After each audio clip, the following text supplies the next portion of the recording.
Eh bien, voici encore dans cet endroit numérique, dans la télévision qu'on appelle Nouvelle Tendance Télévision, une télévision numérique qui nous rend encore beau et vraiment qui nous ramène à une technologie numérique. Et là, je profite de l'occasion de saluer celui qu'on appelle le patron de Nouvelle Tendance Télévision, Alain Ndele. Alain Ndele, nous voici encore tous ceux-là qui connaissent Moluba Bwende à travers Nouvelle Tendance Télévision. Votre émission Balobi Limboka est de retour, souciant toujours de parler du bien-être de la République démocratique du Congo. Ndenge Tolobaka toujours que Awa na télévision, lokola na Nouvelle Tendance Télévision, crainte ezalakate, Toboyo, Tokendai na TV, Moko Boy, Wogoloba Balobite, Awa Balobelaka Boyete, arrête ça, non, tu dois pas critiquer tel. Non, nous sommes là, nous, dans cette maison mère, Nouvelle Tendance Télévision. Donc, Bozonga Penza et Belé,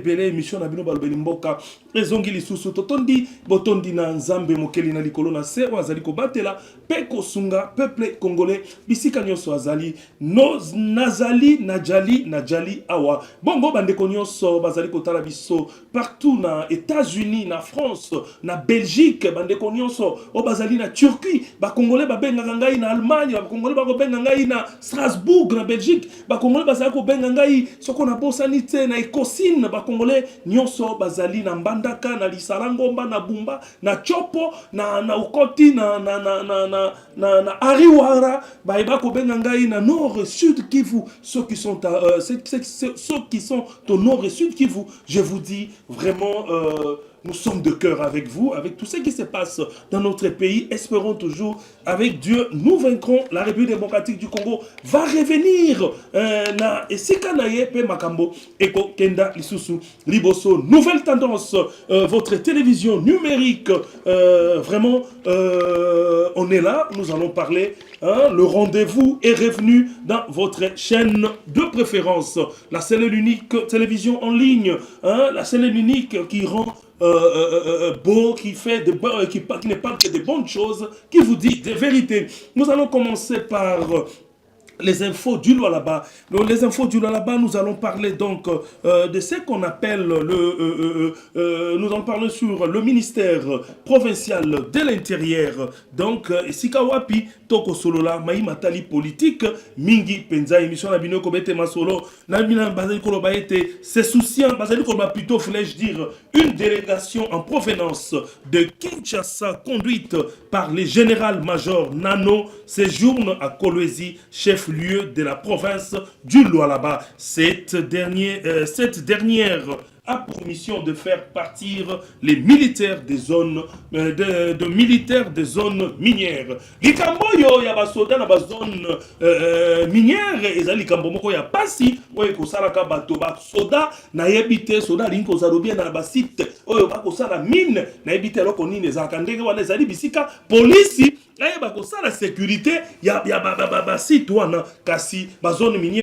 Kasi awa bozali komona penza makambo makosala mingi mwana mboka Roy Kaumba de Philippe, ministre provincial de l'Intérieur ya Lualaba alobelaki makambo wana mingi atelemeli bango modele nyonso kasi ba soda pe ba konzira bango batiaka bango kuna bazalaki kotosa te yango wana tata mokonzi wa ekolo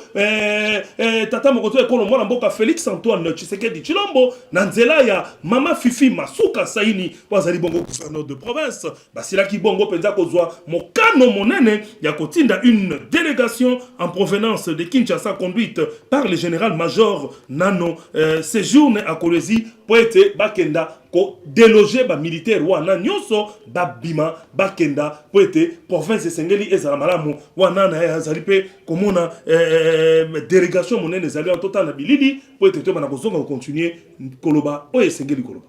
Aux côtés de son collègue des mines, Nicodème Ouamanantanda, et du conseil du gouverneur de Provence en matière des mines, Miki Masuka, le patron de l'intérieur et sécurité, Roïke Mamayonde Philippe, a reçu dans la salle des réunions à son cabinet de travail une délégation de la maison militaire du chef de l'État et de l'inspectorat général des FARDC.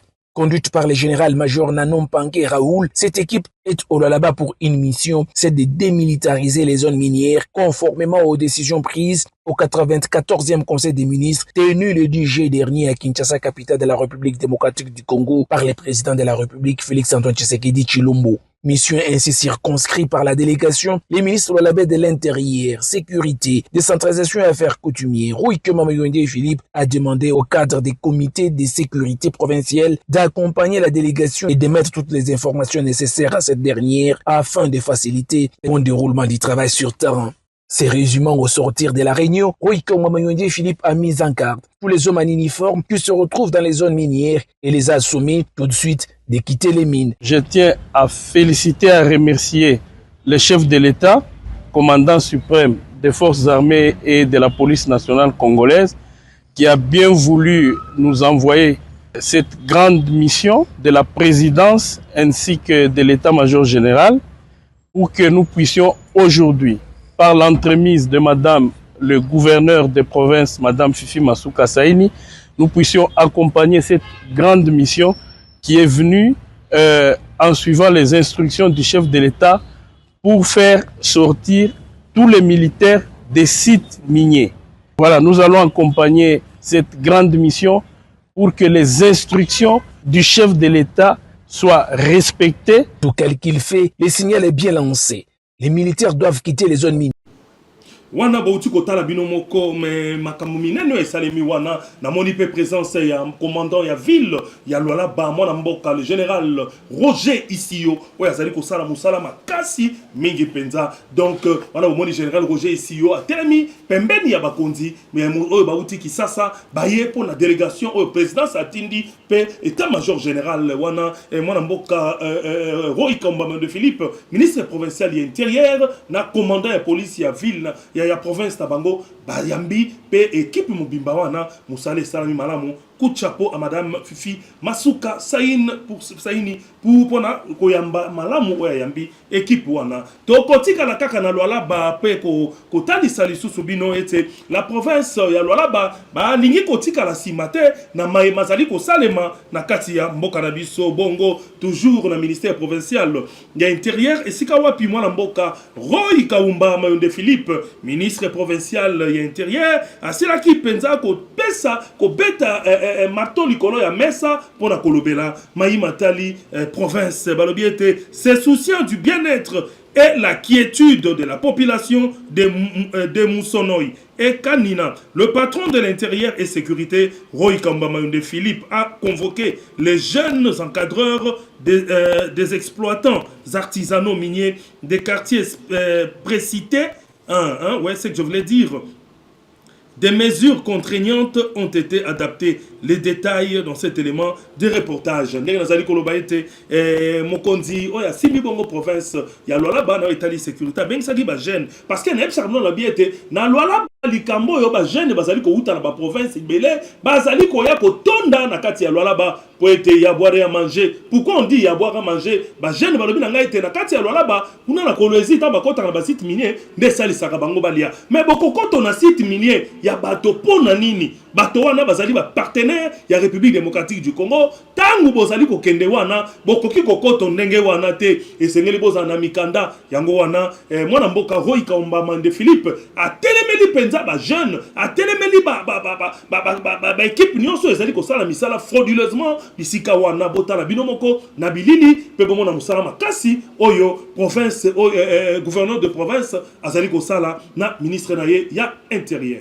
La situation sécuritaire instable à des moments au quartier Moussonoï et Kanina préoccupe au plus haut point les ministres de l'Intérieur et Sécurité. Enquête des pistes et des solutions pour juguler cet état de choses, Roy Mayonde Philippe a tenu ce mercredi 29 juillet une réunion avec son collègue des mines Nicodème Ouamanantanda, les conseillers du gouverneur de province en matière des mines Miki Masuka, les directeurs provinciaux de la lutte contre l'antifraude, Trésor Mahamba, les généraux de la police Roger Isio, quelques responsables des services de maintien d'ordre et les encadreurs des créateurs de ces quartiers précités. Il était question au cours de cette rencontre de comprendre le pourquoi les exploitants artisanaux recourent à la violence pour résoudre leurs problèmes.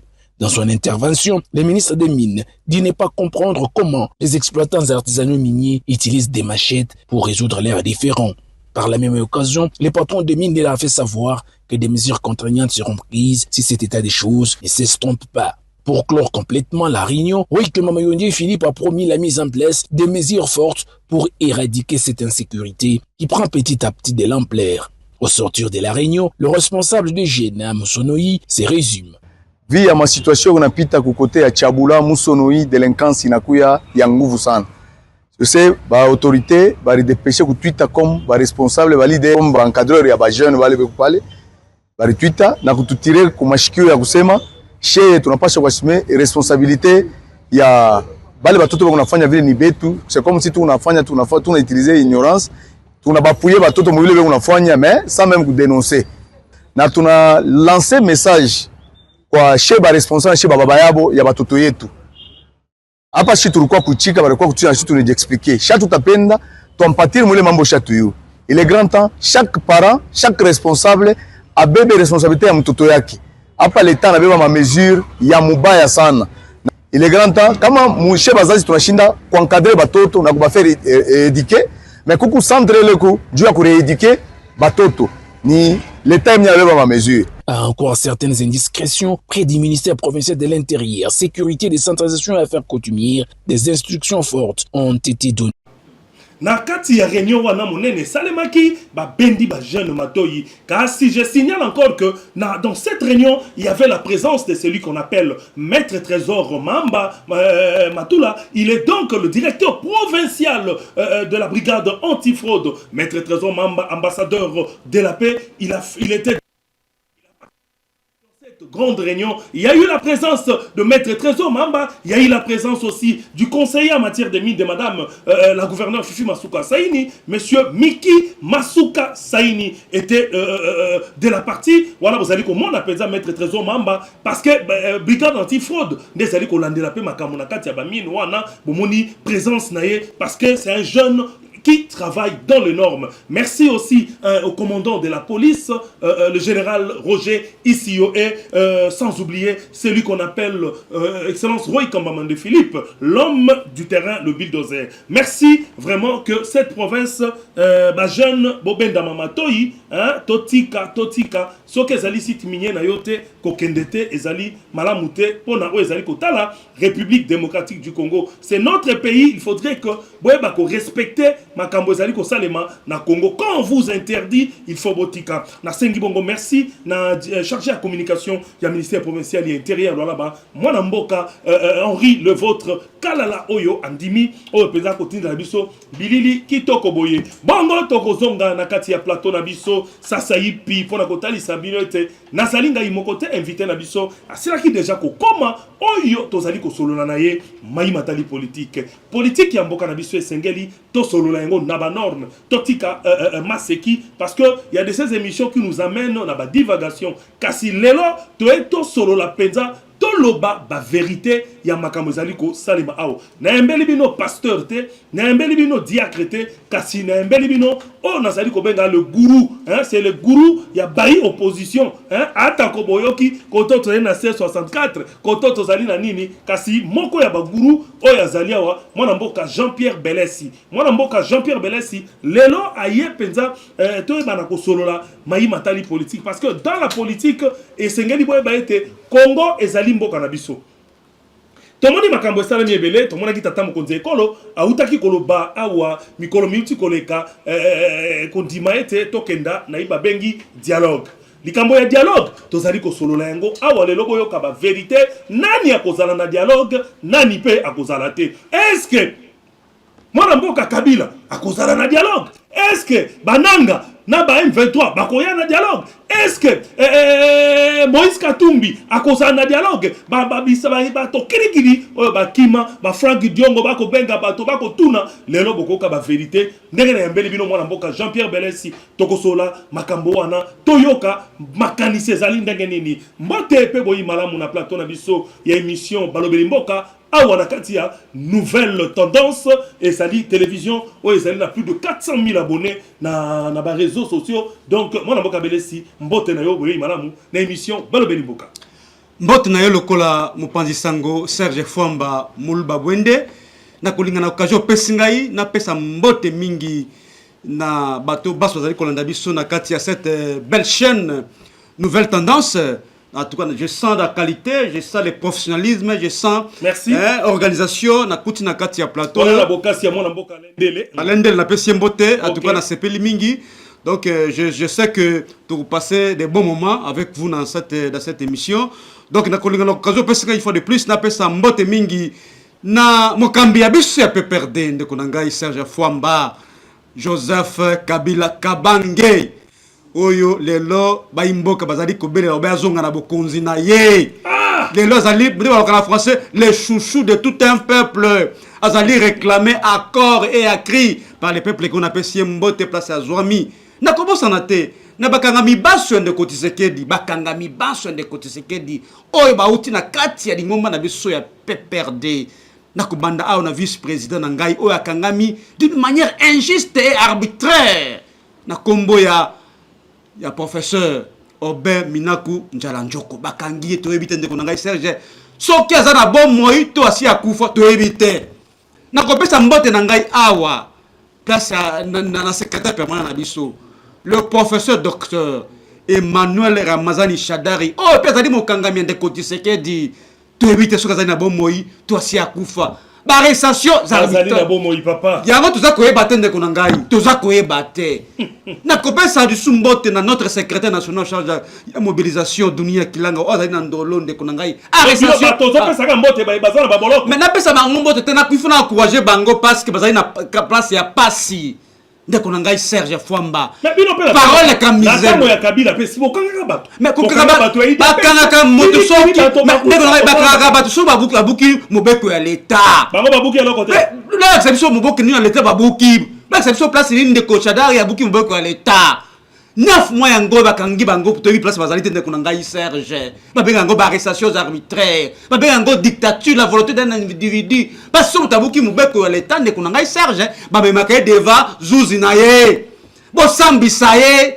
Et puis présenter ma moyen de défense naie bakanga moto bongo tende ko ngai Serge ndito kotia on ndeko bakana dictature volonté ya bato kokaka bato kaka bikangela ndeko ngai Serge Fwamba ezala kate na pesi bango makasi place bazwami ndi balo bakana lopoto les ténèbres n'y régneront pas pour toujours. À chaque chose il y a toujours une fin. Nyokso un jour ekoleka puis toko kotisa mboka oyo état de droit babela biso état de droit ndeko ngai Serge. État de droit suppose le respect des textes, le respect à mibeko métal lo ba te biso démocratie état de droit bazali bato de bosso ya kolinga ba tia dictature kata mboko ndako silisa ndeko ngai Serge. Rapidement pour couper ça un très joyeux anniversaire na maman Olive Lembe Kabila. Ah ok, elle fête ses 50 ans. Exactement. Joyeux anniversaire Madame Olive Lembe. Madame Olive Lembe. Voilà, joyeux anniversaire à vous. Merci. Maman Olive Lembe, Maman Waro. Mama motema, mama motema malamu. Jale lote, na lobisio bosembo. Mama zali kosunga baimboka na ndenge. Biso kozina mama zonga. Obita mama zaki na, ta mama zaki na kisawa. Tozaki na mwa ndenge tika makambo de la kaisa. Tozala mwa na boite, na boite me. Tozako pela ngai mama ya ngai. Na lobe mama ya ngai papa. Continuer émission la boite me tika na mama na ngai ta mwa liloba te papa. 30 secondes. Ah voilà, na pesier, merci. Mais tu vas gosenga mama zonga parce que ta maman zala kiwa, tu zala kimwa kimia. Comprenez ce que je vais dire mon cher ami. Azonga et surtout que ba imbok bazali kozela e azonga. Bozaka na tout mususu boyi comme ça te kana motu Kabila. Mpona bino PPRD monene wana FCC ndenge bozalaki lokwa bato nyonso bakima bomona ka moto mosusu boyi ko proposer te kaka Kabila kaka. Moto mosusu boyi ko proposer tango na koloba o katare maloba ndeko ngai. Moi je posais la question. Na lobby, on a lobby qui est question loba la. On a lobby qui. Moto mosusu boyi ko tia te kaka Kabila. Mais donc si on tient Shadari comme candidat ça que champion.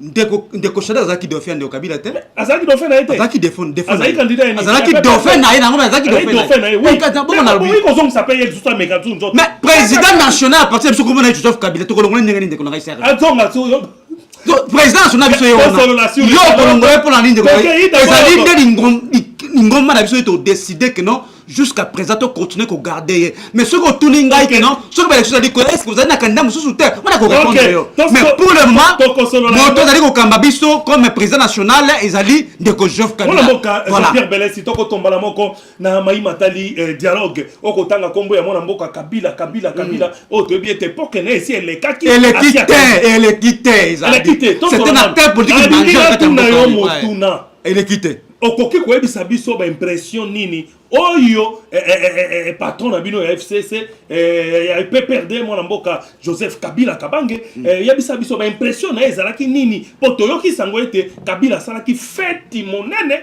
mokolo ayokaki ete mwana mboka Tshisekedi tata mokonzi ya ekolo andimaki ete tokende na dialogue na yoki babi Kabila beti shit Kabila beti ba dance aliki eteko de concert ezama wa mingi d'abord le quoi liboso na ko yebisa onde ko ngai Serge que dialogue dans une république démocratique ezalaka loko ezalaka permanent dialogue dans une république démocratique ezalaka une vertu et surtout dans le contexte contexte sous examen c'est-à-dire le contexte congolais dialogue est une nécessité pour nakoluka ko résoudre la crise qui est multidimensionnelle na Katamboka Nabiso. Je précise bien le terme et je pèse bien mes mots. C'est-à-dire une crise multidimensionnelle. Parce que l'on de la crise politique. Et ça, il y a Katamboka. La crise sécuritaire. Et ça, il y a Katamboka. La crise sociale. Voici dans les crises qu'il y a na Katamboka Nabiso. Alors, de Konangai Serge, pour na biso tolobite, et bongi, ba imboka, ba fanda pi ba solola.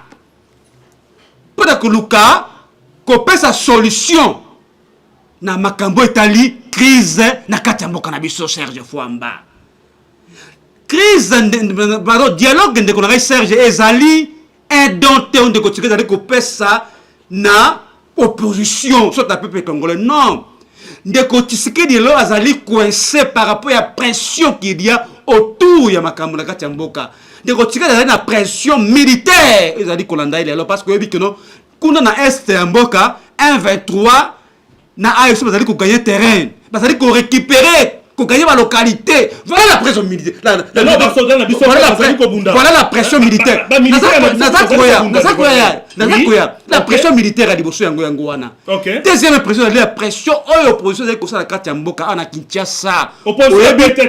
Ah papa, bolwati yango pété mais lelo, ils allaient koningisa mboka, ils allaient ko banque au pouvoir lelo. L'opposition fait trembler l'opposition ni le pouvoir de Kolangai Serge. Vous voyez-vous? Donc au moment qui journée ville morte. Et c'est là qui message à mon nene.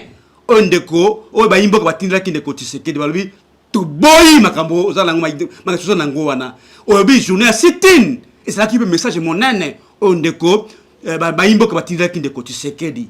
Yango to lobi ke te face à makambo nyoso wana il faut to fanda. Le kola ba imboka to lukande nini ya ko trouver solution.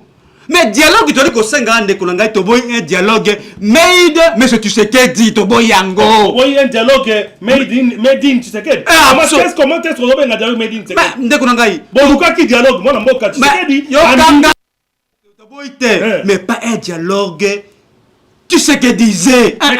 Quand tu dis un dialogue, tu sais que disait. Dialogue, tu sais que disait. Tobo un dialogue félixisé. Tobo un dialogue tulombolisé. Tobo yango. Tolingi un dialogue inclusif. Mais c'est ça qu'il a demandé. Nazakoya. Lui-même il a dit ça, il a dialogue inclusif. Le mot inclusivité veut dire la présence de tout le monde. Serge.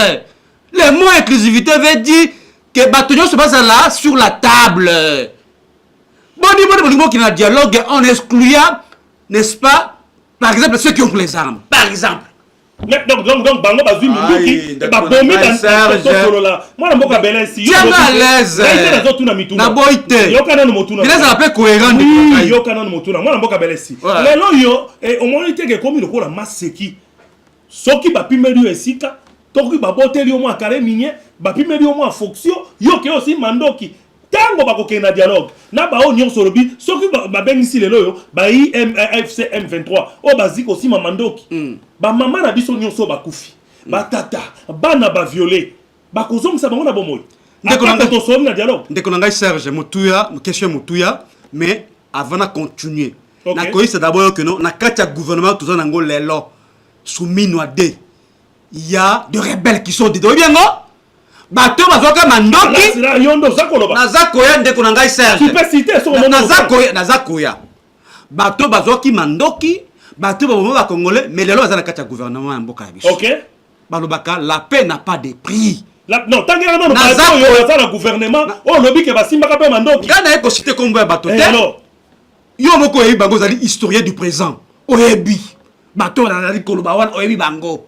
notamment Jean-Pierre Bemba si mama ndoki tala kati ya mboka oyo oyebi yango te to bana kosite mwana mboka to bana kosite ko pelisa moto bango maka ko diembe na sima na pelisa moto to eza vérité ndeko na ngai Serge naza kuna te tokende na logique non eza na bongo te c'est une vérité indiscutable tokende na logique ozali koposer question wana mais oboyi que non bandeko na ba participer na dialogue te mais lelo permettez ngai ndeko na ngai Serge lelo gouvernement mboka na biso bazali kosolola na 1-23 oui ou non na tuni mutuna bon tout le monde na doa yo ko benga yango nini pesa la kombo yango masolo ka kesi masolo oki ezali masolo bon bozali ko bo bango ba participer na dialogue inclusif pour nani et pourtant bozali ja ko solo na bango na doa ko na montrer na Suisse ndeko na ngai Serge c'est vouloir une chose et son contraire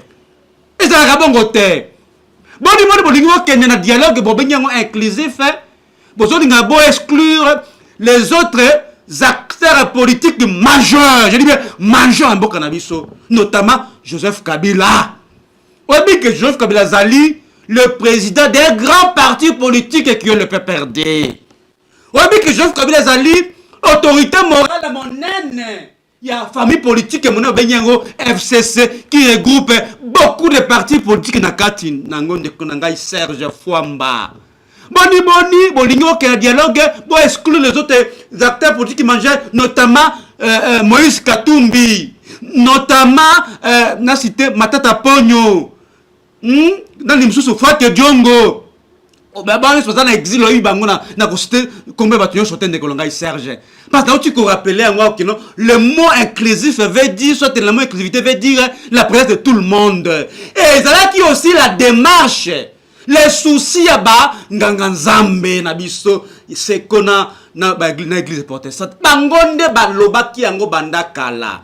Balobi pona kotia kimi na kati ya mboka. Il faudra que to benga toutes les filles et tous les fils de ces pays se mettre autour d'une table pour que total là et là qu'on nini toriko ça la pona mboka kene diboso mabe zali place nini de konanga ça d'accord mon mboka belesi makamonobi azali très capital babeka toutes les filles et fils du pays baya basolo là kasi mon mboka belesi osomona te ke mboka na biso banda kotambola kaka na maseki oyo azangi esika azangi poste accueillir rébellion lobi komona moto mosusu lelo so bakei dialogue na mwana mboka Tshisekedi mtima mikolo oyo liso akosepa na pouvoir te soko baike bakomi sous opposition babandi ko bebene ba rebelle eza bongo te combien de fois toko kena dialogue Kabila sali dialogue ao bakei même tu na 4+1 à la fin de compte il y a eu toujours des rébellions il faut qu'on manda ko exclure ba ko si mamandoki ndeko ngai Serge problème ezali ko se poser awa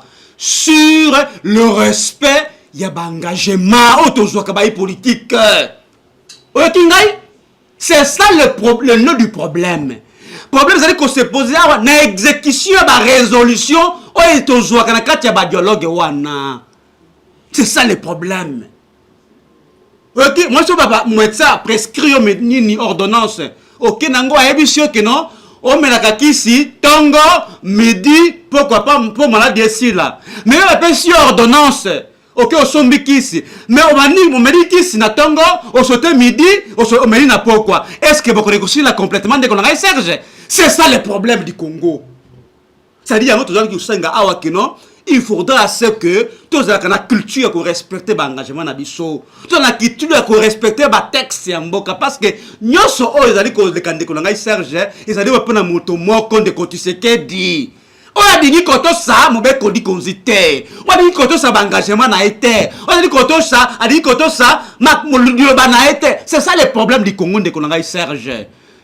Vous voyez? Donc le problème se situe à ce niveau-là. Biso de lobby awa que tolingi dialogue oyo, tout le monde va participer pour que total na miso na miso to tunana yo sali boy pona nini yo diko sala boy pona nini ozu manjo ki pona nini yo sala ki poser bidon pona nini contre Kabila pona nini bo sala ki pour le moment que va militaire Kabila de manière cavalière. Tout ça ma question c'est sur la table pour que to vider une fois pour toutes cette crise qui ne handicap notre pays de Konanga Serge mabeza wapi pona nini batoyo ya pouvoir bazali na lolendo makasi de Konanga Serge bakambaka mboka na lolendo te bakambaka mboka na arrogance te bakambaka mboka na défi te ke biso to dit tout ça la nyoso te ce qui mboka ko kene mabe il faut ko zonga na sima total la place mabe ezali et puis to bakeno place ça mabe to trouver solution mabe za place de Konanga Serge un dialogue inclusif de Konanga Serge. OK nakanisa vous voyez les problèmes nakanisa message na yo monene. Et si Likoleka, Boyoki, maître Jean-Pierre Belessi, je rappelle, c'est un juriste de formation. Oui. Donc, mon amboka, Sili Penza Koloba, quand on établit dialogue inclusif, c'est bien. Et c'est quand on baka makambo n'engezali kokende. Total kakate que tendance telle, tozali na Congo, kosolola ezali mabete, kosolola ezali malamu kasi boye baete liste na bimi pete. Nano pe mokata mokonzi a prononcer likambo ya sukate ba loba ete kisongolo pakala akoya te mais o ezali nano ba nungu o ezali déjà ko bima yango moni bato bazali ko telemela mais ma bezali ndeko na Serge pardon ma bezali nini parce que ba ganga nzambe ne batata miri muna biso tamo balomba miri na kati audience o ndeko Tshisekedi accorda ki bango balobi ke tozali na besoin de dialogue inclusif mais Patrick Muyaya porte-parole au gouvernement a quel coup de contredire maloba oyo basolola ki na nini ezali déjà signe ezali déjà signe ya ma yango ezali na krati ezali déjà signe ya mabende kolanga Serge Fwamba signe ya mabe tozela mokonza akoloba yango pona biso il faut que tozwa un médiateur neutre par rapport au dialogue botoluka et surtout et surtout oui parce que Ndeko Tshisekedi constitue le problème de ce pays déjà après que ça la juge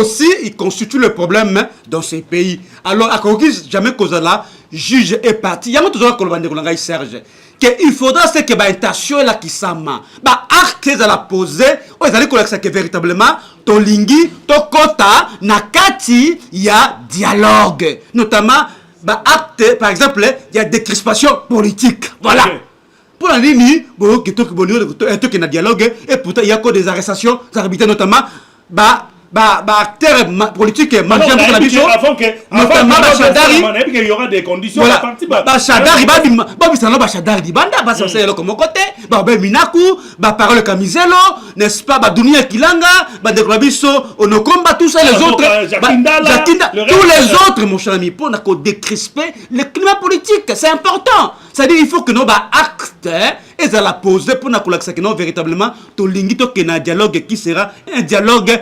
inclusif. C'est ça le plus grand problème de Konanga Serge Fwamba. Tolingi Angome, pas un dialogue qui est déjà préconçu, pas un dialogue qui est déjà préétabli, pas un dialogue qui sera qu'un monologue. Non. Merci. Tolingi Angote, Tolingi dialogue. Merci beaucoup. Solution, Yamakas Nakatambo. Merci beaucoup, Jean-Pierre Belessi. Donc on continue l'émission na biso ya mokolo mwa lelo mwana mboka Jean-Pierre Belessi toyebi ete makambo mazali koleka déjà tokokoto makambo ebele ya mbote to bete masolo to beta dialogue kasi toyebi ete tozaki déjà na makambo mosusu oyo epelisaki moto mingi na kati ya politique na biso tokozonga nono mwa moke nsima na oyo ezali kotala arrêt ya cour constitutionnelle bazali koloba ete la Cour constitutionnelle rend son arrêt déclarant recevable et conforme à la Constitution, la loi fixant les modalités d'organisation du référendum en République démocratique du Congo. Tozalaki na débat monena. Est-ce que déjà il y a la différence entre la loi, vous comprenez, parce qu'il y a une différence entre la loi référendaire et la loi fixant les modalités d'organisation du référendum. Cours à Boutaki ko ça oyo recevable. Bon mon aki ango ndengeni. Est-ce que c'est normal parce que ça lit sur la loi, mais ça lit loi référendaire. Omoni baïtation de Kotisekedi ndeza kopé sabiso tous en ba doute il y a un dialogue inclusif. Ça permettez ngai. Quand vous dites ba intention de Kotisekedi, ba intention ni baïtation moko malveillante de konangai Serge Fwamba. Malobana ban saka? Te ba acte la dit opposé de konangai Serge. Parce que moni to belela ki ankolo ba keno te. De Kotisekedi na logique na ya zolinga ati ande dictature na kati ya mboka oyo. Ndeko Tshisekedi de logique na zoninga akende au délai à mandat na yo oyo mobeko likonzi et prévoit, c'est-à-dire un mandat renouvelable une seule fois, c'est-à-dire deux mandats na yo abu o pia attention comme ça qui mboko yo paradiso mobeko likonzi lobi ça va être deux mandats na yo shukawana ya la musique non les actes on ndeko Tshisekedi azali opposé et ça kokende à la contre ya maloba na ye ndeko ngai Serge à la contre malobanaye loi on va bengi yango loi si donc référendum soit loi fixe modalité ya nini ya fonctionnement soit organisation référendum de konanga Serge to lobi yango que cette loi là elle est inconstitutionnelle to beleli non comment inconstitutionnelle de konanga Serge obi que tu es en face d'un juriste sérieux na lobaka yango mais non explique-toi quand tu dis que je viens c'est inconstitutionnel je viens na ka expliquer ba imboka. Pour la collection que nous baïtation de côté des alliés pour la collocation pratique la seconde sur le pouvoir. Il constitue la crise, il constitue le problème dans ces pays parce que déjà baïtation de collection que non azal makantimabe. Mobe koli konzi lobi nini, il faut tout baïsa baïmboka. Ce que parcourir ne konanga Serge Fwamba. Les 229 articles qui composent cette constitution. Il y a que 3 matières qui sont prévues et de manière exclusive qui doivent faire l'objet d'un référendum de Konanga Serge. Parce que non, dans la Constitution, il n'y a que 2 voies par lesquelles, soit 2 canaux par lesquels le peuple congolais peut s'exprimer. Il y a la voie des élections et la voie du référendum de Konanga Serge. Voici les 2 canaux par lesquels le peuple congolais doit s'exprimer. Alors, ma matière vous allez prévu, la matière bonne. La matière quand misato, oh, ça la à peine un référendum. Misato, minaite, mitanote, motobate. Kaka misato constitution pe lobi kaka ngonde ko sala appel na référendum boni mobeko oyo ba tiko tinda na ku constitution e ba kisa 4e matière ezalaka te de konanga Serge ba be yango na droit la fraude de la constitution parce que mobeko ko sala dikolo mobeko li konzite jamais constitution lobi 3 matières de monsieur ezali na article 2 alinéa 3e de la constitution. Koune balobi ni de Konanga Serge. Balobi que non, avant qu'on change capital, ça dit ce qui le peuple congolais a décidé que non capital est changé. Ça dit elongwa par exemple qui ça ekende na Kisangani et pas na Ngaikuna, il faut que tout na baimboka. Est-ce que vous êtes d'accord que non capital est changé elongwa qui ça ekende na Kisangani? Wana nde bakosala nini appel na référendum peuple et pesa et ya nous. Voici la première des matières de Konanga Serge. Matière à Emi Balé Lobi Boye, article 214, dans son 2e alinéa. Et Lobi, Kuna Soki Congo, Elingi, Apesa Mwandambu, Mabele Namboka Mususu, Sota Dingi, Asa Nebola français, à Djokswadi, à Zouamabele, Mboka Mususu, côté de Katia Congo, Kuna Pe, Lobi, il faut que Congolais appellent ça et à nous battre Congolais par le référendum. Voici la 2e des matières. Et la 3e des matières, Aliawa, article 218, que prévoir la révision constitutionnelle. On a dit que non, avant que vous fassiez la révision, il faut que tout le monde soit d'accord dans Yango. Voici les 3 matières qui sont uniquement prévues dans la constitution. Oh yo! La référendum. À part ça, Konanga Serge Sokotangi, Mobekoli Konsu, Mobimba na Yango, Okomona, matière mosusu kuna na kati. Mais moi mboka belé. Alors boni les locaux constitutionnels. Oh, tu espérais que peut-être que nos députés ça comme ça la erreur parce que oui que nos députés bazali le parlement commis une caisse de résonance de côté ce qui dit ça dit volonté d'aller ko exprimer kuna. Alors to kalisa que non cour constitutionnel parce que principe ya conformité ba loi et ça le makakuna na kati ya cour constitutionnel to kanisa que non ndeko na biso ezali kuna akoki kolakisa ne bolaka le vrai droit pas rendre cette requête soit cette loi est la inconstitutionnelle soit ezali conformité na case ya constitution mais alandi obele makambo ya ba député balobaki mais non yango to la question non cette cour constitutionnelle c'est une cour qui est aujourd'hui instrumentalisée. Voilà, Jean-Pierre Belessi. Une cour qui est de la poche de côté ce qui dit. Il y a un problème, moi, Jean-Pierre Belessi. Allez-y. Et là, quand il y a différence entre une loi référendaire et puis une loi sur l'organisation du référendum. La différence principale réside dans les modes d'adoption et l'objet du texte. La loi référendaire est adoptée directement par le peuple lors d'un vote, tandis qu'une loi sur l'organisation est votée par le Parlement pour fixer les règles de fonctionnement des institutions prévues par la Constitution. Où est le mal? Parce qu'on a bien dit. Le mal, la loi référendaire, c'est le peuple, ne faut pas ça. Le mal ici, c'est que bakoki jamais ko bakisa matière mosusu oyo konsu lobi yango te. C'est ça le mal. Quand tu penses que tu otali loi oyo ba lobi kuna nini ba lobi que non ba fungoli une brèche pour que non ba kende ba pe sa possibilité à changement la constitution. On a besoin ko loba to bomoni ndenge ba. To loba ndini zali na kati kuna mbombo ko beko wana. Otangi yango bomoni totangi yango bisu tonde bana mikende ko na Serge. To bana mikete totangi yango ba pe si possibilité de l'okeno congolais a changé constitution. Et pourtant na kati ya mbeko tozana ngodi constitution ngo lelo possibilité na ezalité. Possibilité zali ya ko réviser constitution ne konanga Serge Fwamba yo kanga malandanga malamu. Révision constitutionnelle zali prévu na kati ya constitution. Parce que lobi ya kenon na kati ya mboka, il y a des dispositions que kozala ko ne ba le français, elles peuvent devenir obsolètes, c'est-à-dire ezali sous ko répondre te na fonctionnement ya mboka. Alors, il y a un que tu critiques la statut, c'est-à-dire ce qui est une disposition de la Constitution pose problème, il faut l'amender, il faut l'adapter. Mais pour na bango balinginde que de kotiseke dit article là c'est qu'on a ce qu'on a pouvoir parce que na kata mbeko li conduire tout ça ngole là balobi que le nombre et la durée mandat mo conduire mboka ne peuvent pas faire l'objet d'une révision constitutionnelle. La moni bah dit que non avec la révision constitutionnelle bah cause la bloquer bah cause bah ça dit bah kosuka. Alors il faut que la coche mobimba pour mandat na durée ça dit et tomber na mai ko na mai mai ma bien moi te kola ça bango na lokoli pour que ngandi kola. Merci. Vous voyez-vous, nous sommes les politiciens to ebi la démarche qui est initiée pour la colocaneni de kotsike di article la seconde pouvoir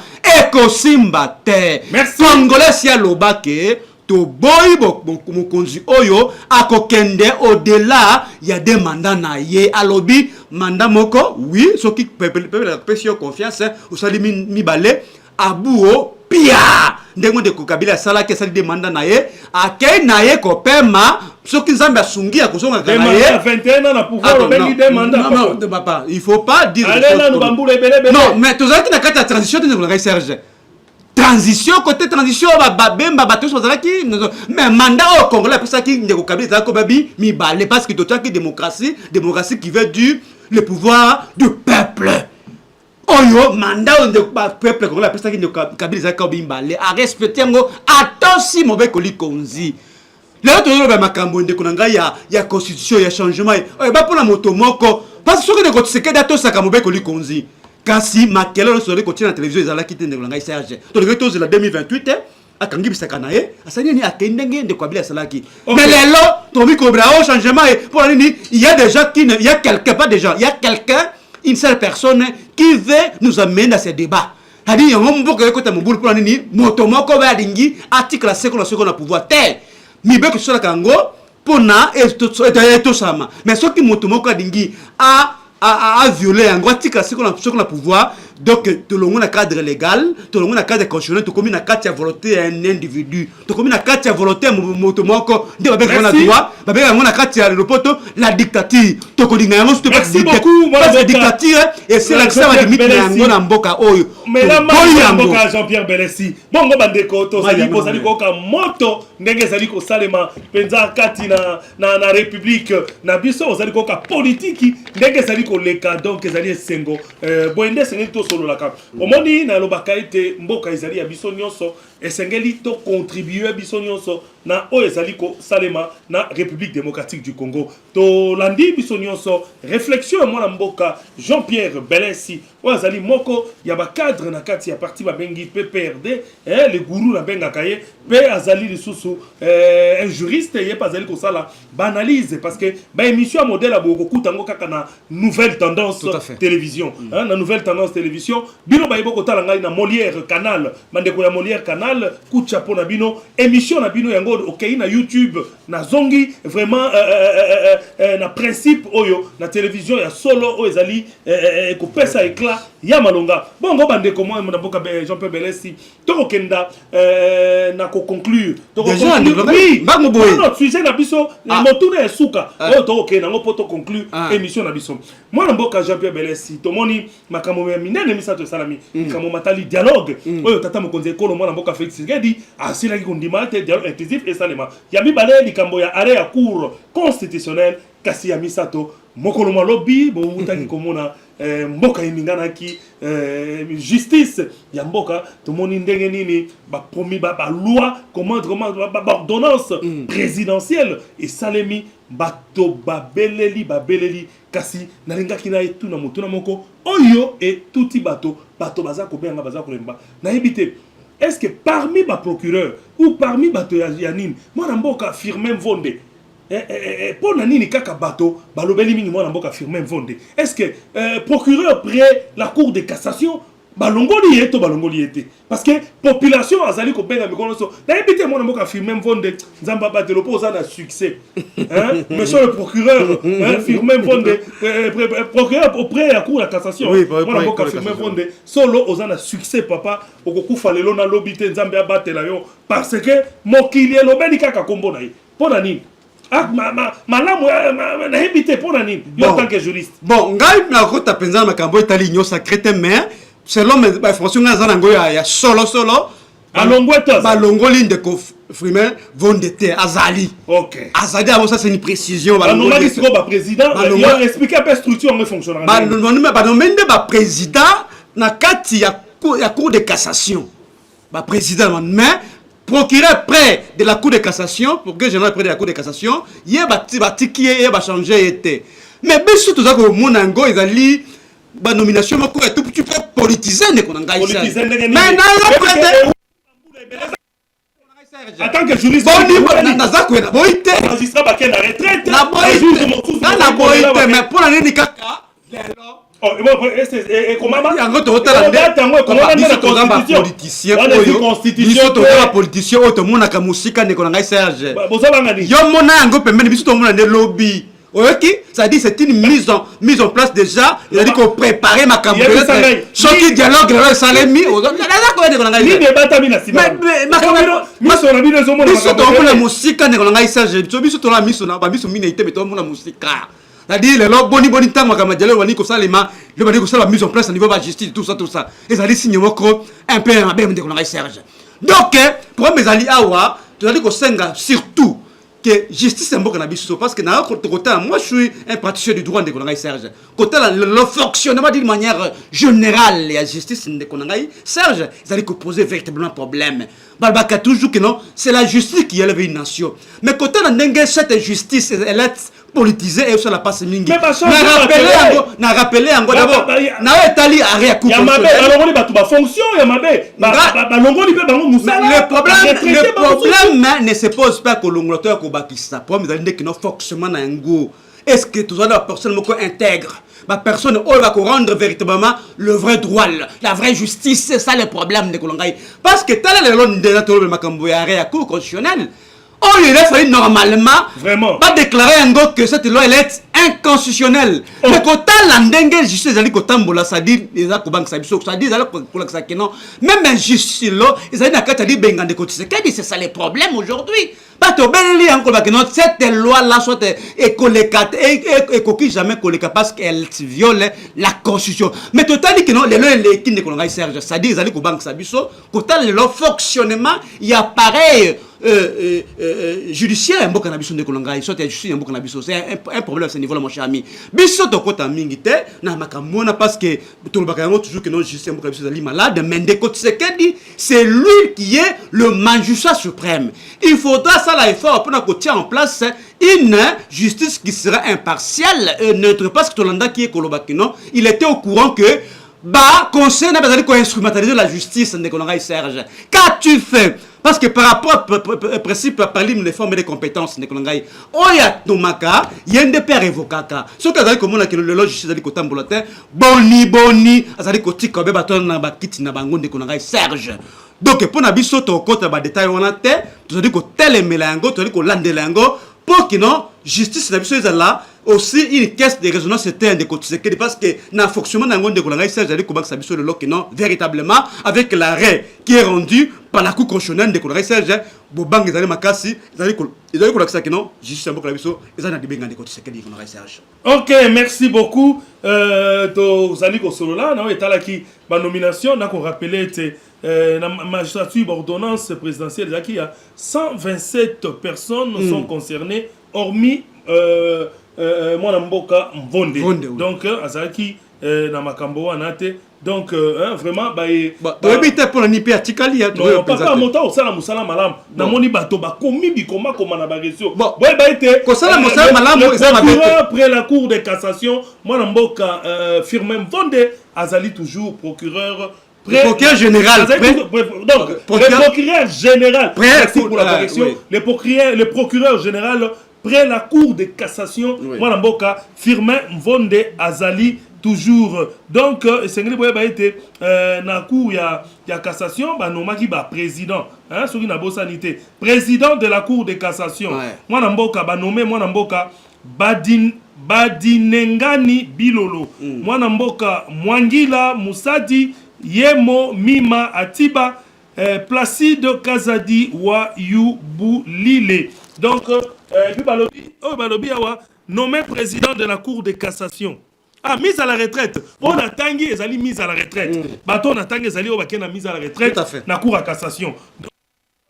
Pour la cassation au baké na retraite ezali Mwana Mboka Badinengani Bilolo Mwangila Musadi Yemo Mima Atiba Placide Kazadi Wayumbulile. Donc bawana baké retraite on atangi kasi ba bazali ba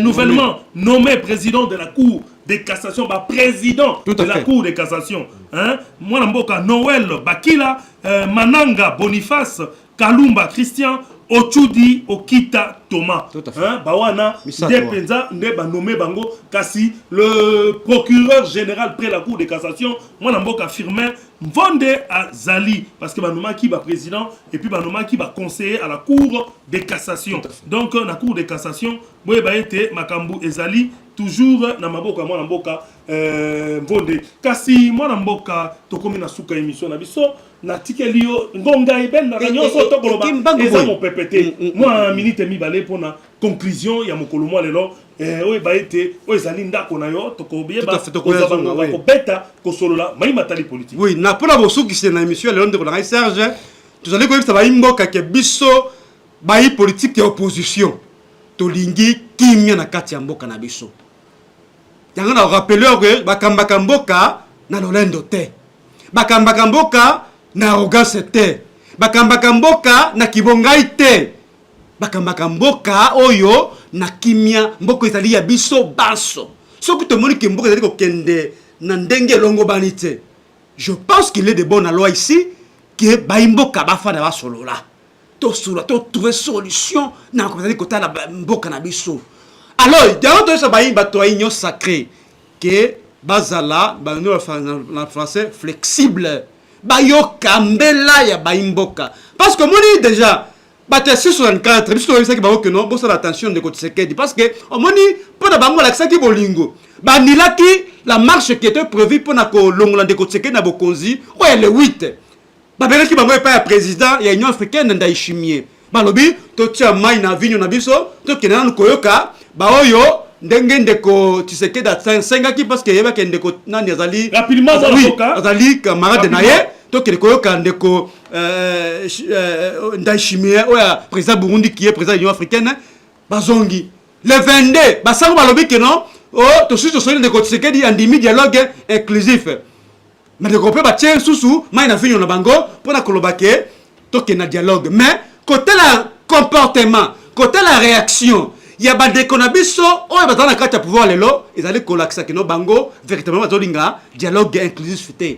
Alors, il y a toujours peuple congolais en témoin.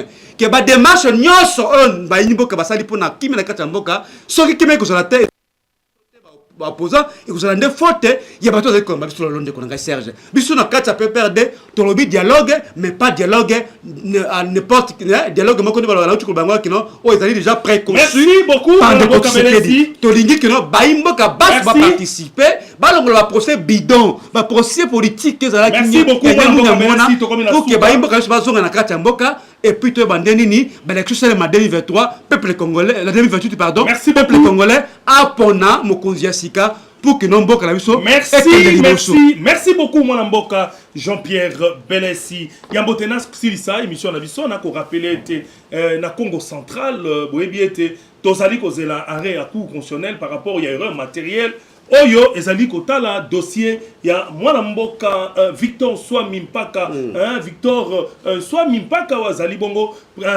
président ya l'Assemblée provinciale Congo central azaki élu par les députés provinciaux donc nazali ko rappeler mwana mboka Victor Mpaka azali bongo fédéral ya UDPS Matadi ndeko ya UDPS bazali ko benga vraiment bazali ko tungisa koloba mingi ko tungisa teme koloba mingi balobi ete tata mokonzi mwana mboka Félix Antoine Tshisekedi Tshilombo balobi ete bango bazali ko mona pasi na UDPS ya Congo central banyoko ni mingi na mwana mboka Victor Swami Mpaka bazali ko senga tata mokonzi o tia liloba na makambo oyo po ete cour constitutionnelle ayeba na ko kata likambo eye parce que mwana mboka Swami Mpaka Victor azalaki élu mwana mboka Mantezolo oyo lelo cour azongisa a démissionné volontairement il est allé on allait comprendre mais le cas là yemoko aketaka ko voter to ko senga na mwana mboka Félix Tshisekedi Tshilombo population ya Congo central miki ba IDPS bazali ko loba ete bazali ko zela arrêt ya cour et rétablir mwana mboka Victor Swami Mpaka azonga na poste na ye ya président de l'Assemblée provinciale pe balobi na ngai na tuna mwana mboka Mantezolo les contrôles parlementaires aux ezalaki initiés pour la DGRKC est censé être achevé depuis un certain temps. Pourtant, jusqu'à ce jour, aucune conclusion officielle ni aucune mesure concrète ne semble avoir été portée à la connaissance de l'opinion. Nous sommes allés avec ça été Ozaliwana, Yomoko président et assemblée, Yomoko Yomoko vice-président, Yomoko bureau mobimba, Yomoko kester, Yomoko rapporteur. Okosala, comment qu'on initie ba initiative à boui? Moi Mboka Mantezolo, ba rétablissa Yomoko na cour constitutionnelle. Muto mususu pene na yote. Donc on travaille na bureau et assemblée, Yomoko na gouverneur na yo, grâce bilolo. Et ça la makate. Donc ezali pasi pe bawa mingi likambo to osenga na mwana mboka tata mokonzi ekolo mwana mboka Félix Antoine Tshisekedi Tshilombo justice esalema na likambo yo bazongisa mwana mboka Swami Mpaka Victor na musala na ye bongo bandeko tokomi na suka émission mokolo mwalelo na kotondo botondi na équipe mobimba ya télévision monene oyo tokobenga nouvelle tendance télévision bino en ligne merci beaucoup na mwana mboka Ndele Alain tosengi merci beaucoup na mwana mboka Corneille Kasonga papa na Peniel mwana mboka Corneille Kasonga asimbiso la réalisation Régie Kuna. Merci beaucoup na Gédéon Mongala ya solo lo wawi. Nzambe ba ko batela pe ko sungabino nyonso a zala nabino équipe technique mobimba Nzambe a batela. Bongo bandeko boko tala biso na poto Madame Louise Nkoyi na Belgique na bossa na kaote Nzambe ba ko batela na famille. Nzambe batela mwana mboka Jean-Pierre Belesi na libota na mobimba. Ba congolais na lobby chaîne na bino yango yo nouvelle tendance télévision bo s'abonner lisusu mingi to kende na 1 million d'abonnés hein déjà tozali wana boye bana kolanda na programme na bino ezotika intact bo zala toujours connecté. Que Dieu bénisse la République démocratique du Congo, que Dieu vous bénisse mon mboka ozonga na kimia mokto kutani mokolo mokoya. Merci ndeko na Gaïsar Lefonda.